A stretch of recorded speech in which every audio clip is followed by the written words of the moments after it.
నవాంబోజరాజు మారుమనువుకు ఒప్పుకోలేదు కదా! అయినా బంధువులు, మంత్రులు మొదలైన వారు ఏమని నచ్చజెప్పి ఒప్పించి ఉంటారు. నవంభోజరాజు పిల్లలను కంటికి రెప్పలా చూసుకుంటాడు. పగలు రాత్రి వాళ్ళతోనే గడుపుతాడు. రాజ్యం పరిపాలన మర్చిపోయాడు.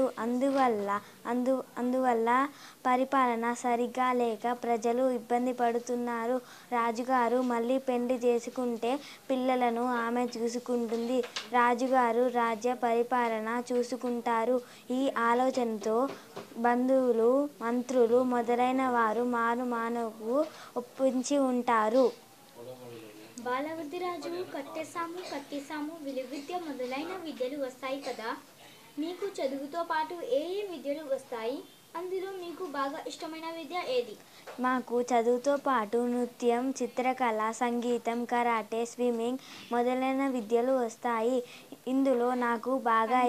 అందులో నాకు బాగా ఇష్టమైన విద్య స్విమ్మింగ్.